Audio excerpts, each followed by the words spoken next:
Olá pessoal, sou a professora Marta Cassar, estamos no módulo Legislação, estudando a Resolução 4 de 2010 do Conselho Nacional de Educação, Câmara de Educação Básica, que trata das diretrizes curriculares nacionais gerais para a educação básica.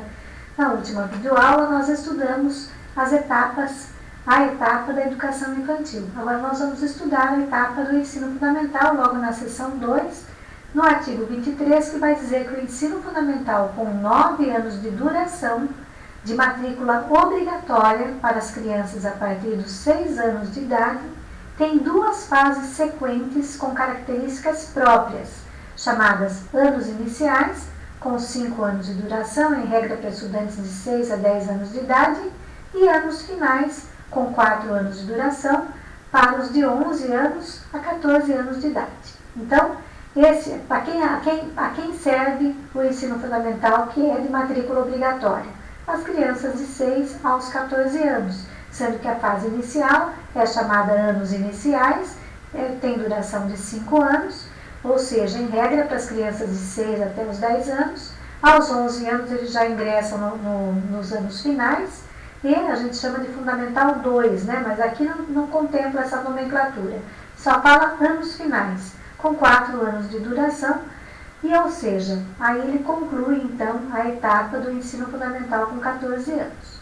No parágrafo único, nós vamos ver que no ensino fundamental, acolher significa também cuidar e educar, porque o cuidar e educar, como vimos desde a primeira videoaula, ele é indissociável para todas as etapas da educação básica, começando com a educação infantil, passando para o ensino fundamental e indo para o ensino médio, como forma de garantir a aprendizagem dos conteúdos curriculares para que o estudante desenvolva interesses e sensibilidades que lhe permitam usufruir dos bens culturais disponíveis na comunidade, na sua cidade ou na sociedade em geral e lhes possibilitem ainda sentir-se como produtor valorizado desses bens, ou seja, no fundamental, o acolher o aluno significa também cuidar e educar. Pode ser também uma questão do concurso, ok? No artigo 24, nós vamos ver que os objetivos da formação básica das crianças, definidos para a educação infantil, prolongam-se durante os anos iniciais do ensino fundamental, especialmente no primeiro, e completam-se nos anos finais, ampliando e intensificando gradativamente o processo educativo, mediante o que? Inciso 1º, o desenvolvimento da capacidade de aprender, tendo como meios básicos o pleno domínio da leitura, da escrita e do cálculo. O foco central na alfabetização. Nesse documento, ele diz ao longo dos 3 primeiros anos. Não confundam com o Plano Nacional de Educação, ok? O Plano Nacional de Educação fala em 2 anos. Esse documento legal fala em 3 anos. E inciso 3º, compreensão do ambiente natural e social do sistema político, da economia, da tecnologia, das artes, da cultura e dos valores em que se fundamenta a sociedade. Inciso 4º, o desenvolvimento da capacidade de aprendizagem, tendo em vista a aquisição de conhecimentos e de habilidades e a formação de atitudes e valores. Vocês percebem que todo esse caminhar aqui como objetivo fica muito claro na BNCC hoje, né? Então aí a gente vai vendo como essa discussão tem muitos anos já no meio da educação. Inciso 5º, fortalecimento dos vínculos da família, dos laços de solidariedade humana, do respeito recíproco em que se assenta a vida social. O artigo 25 nos traz que os sistemas estaduais e municipais devem estabelecer forma de colaboração novamente, visando a oferta do ensino fundamental e a articulação sequente entre a primeira fase, no geral, assumida pelo município, e a segunda pelo Estado, para evitar obstáculos ao acesso de estudantes que se transfiram de uma rede para outra para completar essa escolaridade obrigatória, garantindo a organicidade e a totalidade do processo formativo escolar. O regime de colaboração ele vem desde o início da nossa leitura da legislação. Portanto, nesse momento, esse documento legal nos traz que em geral, não fala obrigatoriamente, fala em geral, essa articulação entre a primeira fase assumida pelo município e a segunda do ensino fundamental, que se trata dos anos finais, seria pelo Estado. Mas pode ser o município assumir toda essa fase dos anos iniciais e finais? Sim, a municipalização trouxe isso. Em muitos municípios, o ensino fundamental vai do primeiro ano até o 9º ano, assumidos pelo município. E em outros, como Sorocaba, o Sorocaba assume, então, até o 5º ano. A exceção são as 5 escolas grandes, que a gente chama, né? São as escolas antigas, Aquiles, Leonor, Flávio, Getúlio Vargas e a escola Matheus Mailaschi. E essas têm, então, o Fundamental 2. Mas, em geral, são só essas, não pretende se ampliar até esse momento histórico que estamos vivendo, não pretende se ampliar, a não ser que surja o momento de uma municipalização e a prefeitura assuma, então, toda a rede estadual com relação aos anos finais, ok? Mas, por enquanto, isso é só uma verbalização minha, não significa que isso irá acontecer, ok? Depois passamos para a seção 3, que vai tratar do ensino médio. O ensino médio, etapa final do processo formativo da educação básica, é orientada por princípios e finalidades que prevêem, primeiro, a consolidação e o aprofundamento dos conhecimentos adquiridos no ensino fundamental, possibilitando o prosseguimento dos estudos. Vocês percebam que sempre, o primeiro ensino sempre traz essa articulação, esse aprofundamento, essa sequência da etapa anterior. Aconteceu com a educação infantil com relação ao fundamental e agora acontece com o médio com relação ao fundamental, ok? A preparação básica para a cidadania e o trabalho, tomado este como princípio educativo, para continuar aprendendo de modo a ser capaz de enfrentar novas situações, novas condições de ocupação e de aperfeiçoamento posteriores. Terceiro, o desenvolvimento do educando como pessoa humana, incluindo a formação ética e estética, o desenvolvimento da autonomia intelectual e do pensamento crítico, a compreensão dos fundamentos científicos e tecnológicos presentes na sociedade contemporânea, relacionando teoria com prática, importante para quem vai entrar no mundo do trabalho, né? O que mais temos aqui? Parágrafo 1º, o ensino médio deve ter uma base unitária, sobre a qual podem se assentar possibilidades diversas, como preparação geral para o trabalho ou facultativamente para profissões técnicas, na ciência e na tecnologia, como na iniciação científica e tecnológica, na cultura, como ampliação da formação cultural.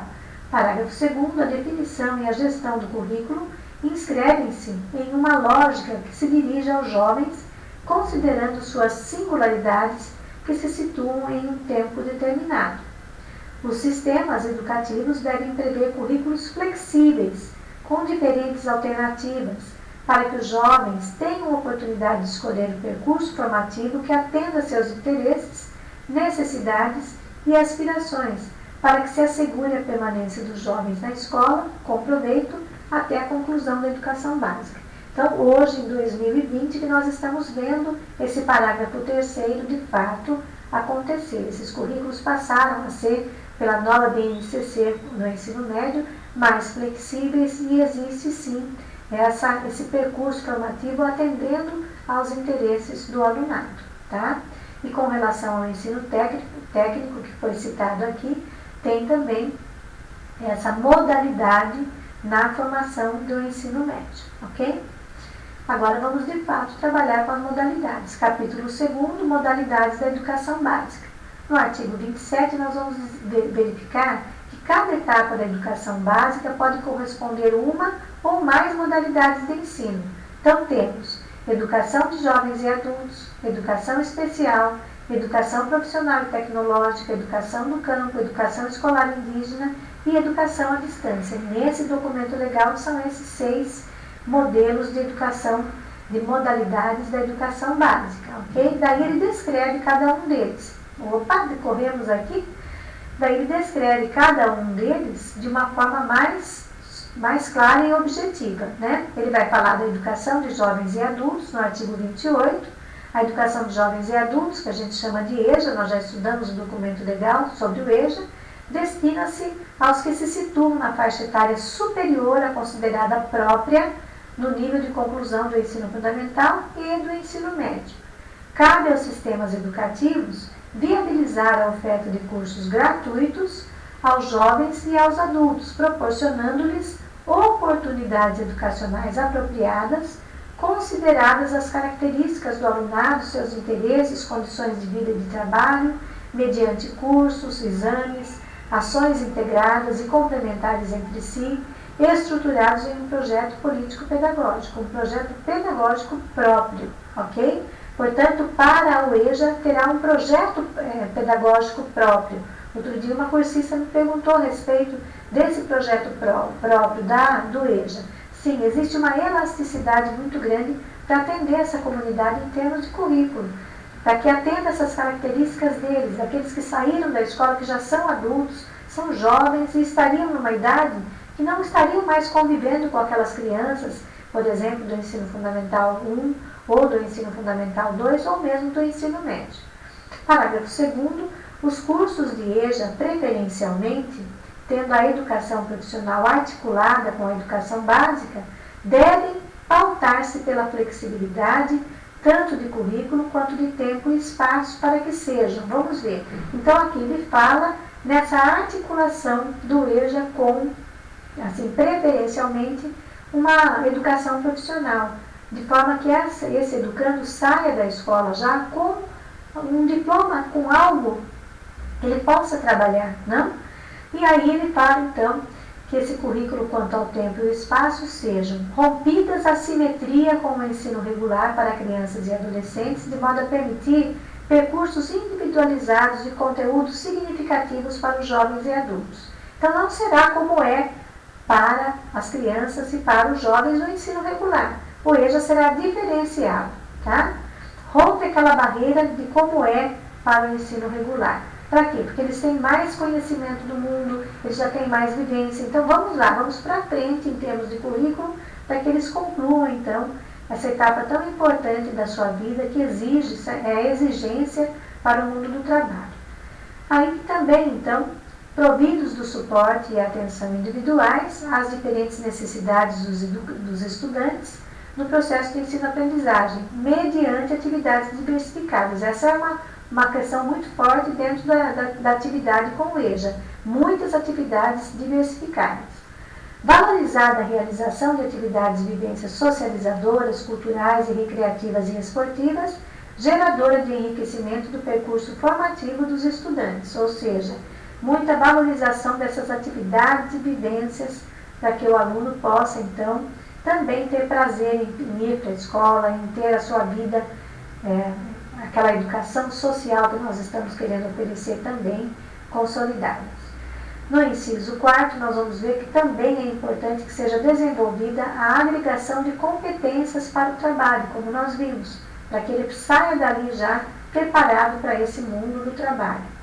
Promovida também a motivação e a orientação permanente dos estudantes, visando a maior participação nas aulas e seu melhor aproveitamento e desempenho. Dessa forma, existe uma conquista desse aluno para ele não ir embora da escola, ele não se evade. Então, porque nós temos gráficos que mostram que o número de alunos que começa o EJA não é o mesmo número que termina, cai bastante o número dos concluintes. Vários motivos fazem com que eles desistam, né? O cansaço, porque trabalharam o dia todo, desmotivação, porque estão com dificuldade de aprender. Então, o currículo pode ser de tal forma agradável, as atividades complementares de tal forma agradáveis, que o aluno não se sinta motivado a abandonar a escola. E também deve ser realizada sistematicamente a formação continuada, destinada especificamente aos educadores de jovens e adultos. Então, um foco especial nos professores, que são aqueles que vão fazer com que o aluno aprenda, que vão fazer aquilo que esse aluno do EJA se motive, e tem assim exemplos fantásticos que a gente conhece. Como seção 2, ele vai falar então da modalidade educação especial. Artigo 29, a educação especial como modalidade transversal, não existem salas de educação especial. A educação especial está em todos os anos, etapas dentro da educação infantil, ela está em todos os níveis e etapas e modalidades da educação básica, como nós vamos ver. Bom, a educação especial como modalidade transversal a todos os níveis, etapas e modalidades de ensino é parte integrante da educação regular, devendo ser prevista no projeto político-pedagógico da unidade escolar, ou seja, não existem salas especiais de educação especial, fiquem atentos a isso. Parágrafo 1º, os sistemas de ensino devem matricular os estudantes com deficiência, com transtornos globais de desenvolvimento, com altas habilidades e superdotação, nas classes comuns do ensino curricular, né, do ensino regular. E também no atendimento do AEE, como nós já vimos, AEE, o atendimento educacional especializado, que complementaria ou suplementaria a escolarização desse aluno, ofertado em sala de recursos multifuncionais ou em centros de AEE da rede pública, ou ainda em instituições comunitárias, confessionais ou filantrópicas sem fins lucrativos. Ou seja, a educação especial é, então, de forma transversal, ela está em todas as escolas, o atendimento a essa criança que tem esse transtorno global de desenvolvimento, alta habilidade, essas crianças estão sendo atendidas também nas salas de AEE ou então em outras salas, em instituições, em centros de atendimentos especiais. Parágrafo 2º, os sistemas e as escolas devem criar condições para que o professor da classe comum possa explorar as potencialidades de todos os estudantes, adotando uma pedagogia dialógica, interativa, interdisciplinar e inclusiva na interface. E o professor do AEE, que é um professor específico, deve identificar habilidades e necessidades dos estudantes, organizar e orientar sobre os serviços e recursos pedagógicos e de acessibilidade para a participação e aprendizagem dos estudantes. Esses dois professores devem estar sempre em contato para que as potencialidades do aluno que é atendido no AE sejam também valorizadas e sejam também continuamente desenvolvidas pelo professor que está atuando na classe comum. Parágrafo 3º, na organização dessa modalidade, os sistemas de ensino devem observar as seguintes orientações fundamentais. Inciso 1º, vamos ver qual é, o pleno acesso e a efetiva participação dos estudantes na vida no ensino regular. A oferta do atendimento educacional especializado, então tem que ter o AEE. Essa oferta é soberana. A formação de professores para o AEE e para o desenvolvimento de práticas educacionais inclusivas. A participação da comunidade escolar. A acessibilidade arquitetônica nas comunicações e nas informações, nos mobiliários e nos equipamentos de transportes, ou seja, ter essa tecnologia assistiva para esse aluno, os prédios serem adaptados para que o aluno não sinta-se impedido de fazer algo que os outros estão fazendo, ou porque ele é cadeirante, ou porque ele usa andador, por qualquer outro motivo. Ele tem que ter essa acessibilidade arquitetônica, essa preocupação tem que ser bastante acentuada de acordo com o nosso documento legal. E a articulação de políticas públicas intersetoriais, ou seja, para que esse menino, essa menina que fazem parte desse grupo da educação especial tenham suas potencialidades cada vez mais acentuadas, mais desenvolvidas, é soberano que se façam, então, essas articulações com outros segmentos da sociedade para que ele frequente e tenha, então, o que a gente chama de estimulação. Tá? Seção 3, nós vamos ver o que é, então, a educação profissional e tecnológica. Artigo 30, a educação profissional e tecnológica, no cumprimento dos objetivos da educação nacional, integra-se aos diferentes níveis e modalidades da educação especial e às dimensões do trabalho, da ciência e da tecnologia, e articula-se com o ensino regular e com outras modalidades educacionais, quais elas? A educação de jovens e adultos, a educação especial, a educação à distância. Portanto, essa educação profissional e tecnológica, ela existe não nas mesmas escolas que existe o ensino fundamental regular. Os alunos do ensino médio, os alunos vão fazer a sua inscrição. Hoje nós temos poucas escolas oferecendo essa oportunidade. Até que em Sorocaba tem mais, né? Mas em vários municípios são poucas as oportunidades. Porém, os alunos tem que ser oferecida para todos eles, para os jovens do EJA, para os alunos da educação especial que estão na idade adequada já para fazer esse curso profissional ou curso tecnológico, também oferecer na modalidade dos alunos do ensino à distância. Artigo 31. A modalidade da educação básica e educação profissional e tecnológica ocorre na oferta de cursos de formação inicial e continuada ou qualificação profissional e nos de educação profissional técnica de nível médio, como nós já falamos. Artigo 32. A educação profissional técnica de nível médio é desenvolvida nas seguintes formas: articulada com o ensino médio sob duas formas, a integrada e a concomitante. Integrada, durante o período que o aluno vai, já estão integradas as matérias que são do médio e que são profissionalizantes. E concomitante, na mesma ou em distintas instituições. Ele pode ir na mesma instituição em período diverso ou em outra instituição. Ele passa o ensino médio numa unidade e vai fazer o técnico em outra. Inciso segundo pode ser também subsequente, em cursos destinados a quem já tenha concluído o ensino médio. Então, ele já terminou o ensino médio já há X anos e decide fazer o ensino técnico. Então, também é considerado subsequente. Parágrafo 1º.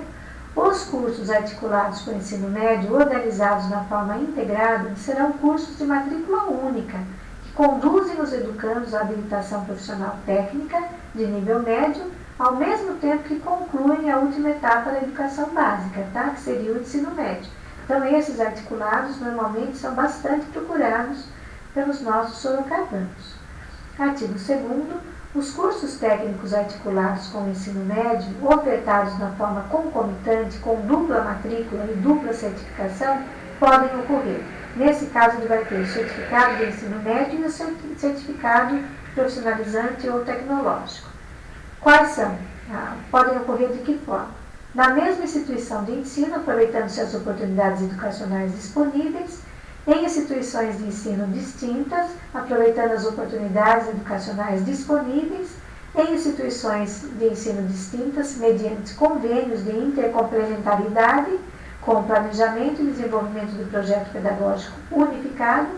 E parágrafo 3º, são admitidas nos cursos de educação profissional técnica de nível médio a organização e a estruturação em etapas que possibilitem a qualificação profissional intermediária. Então, se ele está cursando o ensino médio e o profissional, pode ter uma qualificação antes dele concluir, porque ele esgotou aqueles componentes curriculares que davam, então, para ele a certificação para ele trabalhar.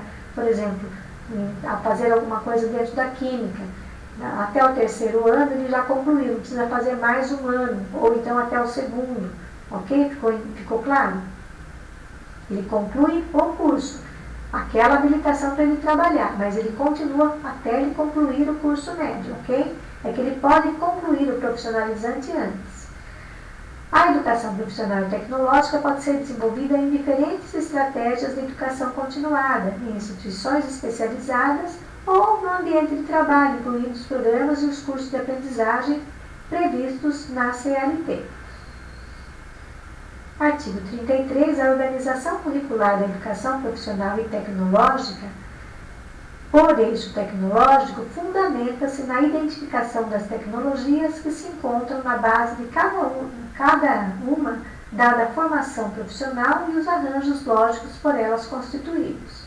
Artigo 34. Os conhecimentos e as habilidades adquiridos tanto no curso de educação profissional e tecnológica, como os adquiridos na prática laboral, trabalhando pelos trabalhadores, podem ser objetos de avaliação, de reconhecimento, de certificação para prosseguimento e conclusão de estudos, ou seja, aquilo que ele vem trabalhando, se é, então, tudo de forma reconhecida, né? E essa prática que ele tem no trabalho pode ser, então, reconhecida como forma de estudo também. Seção número 4, Educação Básica do Campo. Artigo 35, na modalidade da Educação Básica do Campo, a educação para a população rural está prevista com adequações necessárias às peculiaridades da vida no campo e também de cada região, definindo-se orientações para 3 aspectos essenciais da organização pedagógica. Quais são eles? Nós estamos falando de educação do campo, tá? Conteúdos curriculares e metodologias aplicadas, apropriadas às reais necessidades e interesses dos estudantes da zona rural. Ou seja, podem ser manejo, pode ser colheita, pode ser algo relacionado ao que eles fazem na zona rural. Organização escolar própria, incluindo a adequação do calendário escolar às fases do ciclo agrícola e às condições climáticas. Então, como a LDB nos dá essa elasticidade, essa adequação do calendário escolar, quantos dias eles vão para a escola por semana? Se está no período de colheita, por exemplo, da cana, então vai ter um período que eles não vão para a escola, eles estão na época de colheita. E isso tudo é previsto no calendário escolar. Adequação à natureza, para a zona rural, porque tem um período muito intenso de chuva ou muito frio. Então, pode ser adequado também à natureza, pode se tratar de educação básica do campo. O artigo 36 diz que a identidade da escola do campo é definida pela vinculação com as questões inerentes da sua realidade, com propostas pedagógicas que contemplam sua diversidade em todos os aspectos, tais como sociais, culturais, políticos, econômicos, de gênero, de geração e de etnia. Parágrafo único.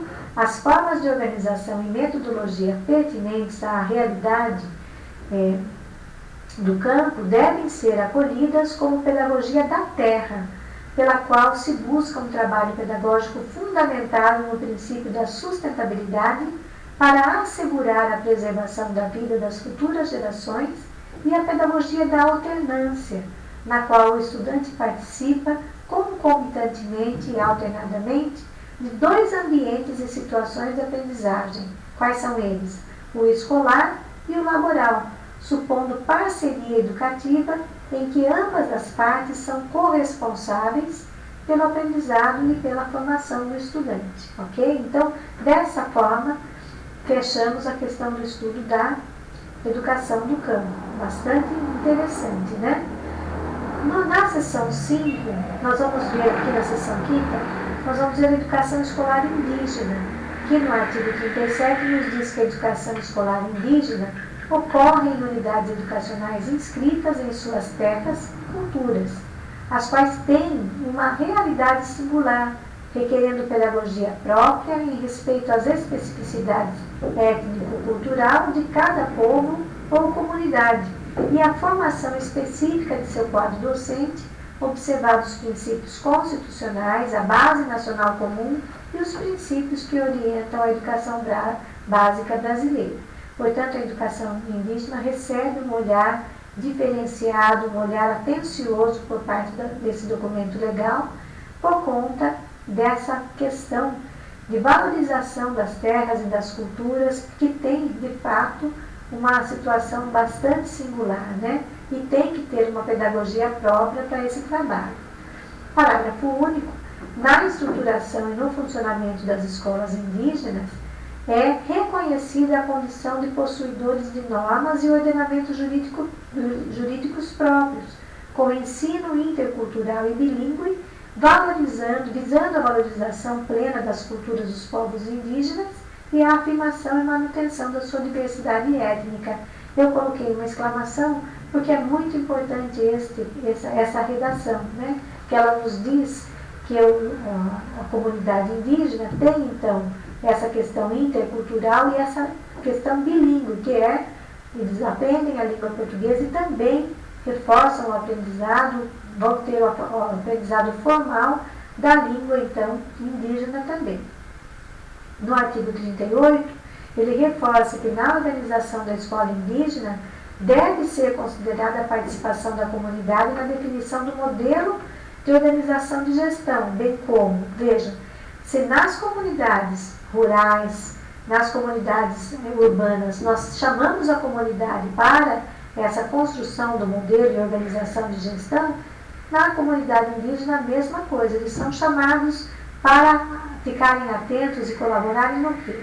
Nas estruturas sociais, nas suas práticas socioculturais e religiosas, nas suas formas de produção de conhecimento, processos próprios e métodos de ensino-aprendizagem, também esse modelo com relação às suas atividades econômicas, a edificação de escolas que atendam os interesses das comunidades indígenas, o uso de materiais didático-pedagógicos produzidos de acordo com o contexto sociocultural de cada povo indígena.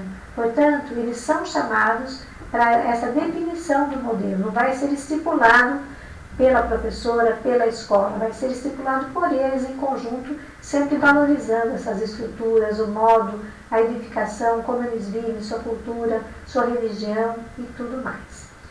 Na seção 6, nós vamos ver a questão da educação à distância como a modalidade. A modalidade da educação à distância caracteriza-se pela mediação didático-pedagógica dos processos de ensino e aprendizagem que ocorrem a utilização de meios e de tecnologias de informação e comunicação com estudantes e professores desenvolvendo atividades educativas em lugares e tempos diversos.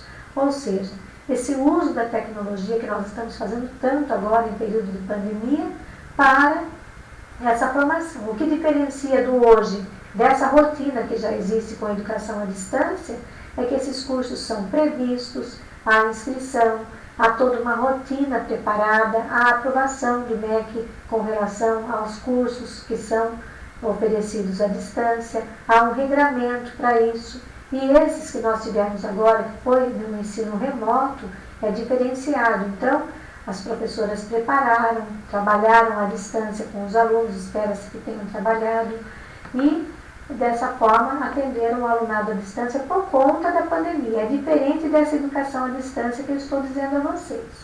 O artigo 40 vai dizer que o credenciamento para a oferta de cursos e programação de educação de jovens e adultos, de educação especial e de educação profissional e técnica de nível médio e tecnológica na modalidade à distância, compete aos sistemas estaduais de ensino atendidas à regulamentação federal e às normas complementares desse sistema. Ou seja, pode ofertar? Pode, mas tem regras próprias que vocês viram que as redes, os sistemas estaduais de ensino é que são responsáveis por essa oferta. Seção número 7, educação quilombola, educação escolar quilombola, né?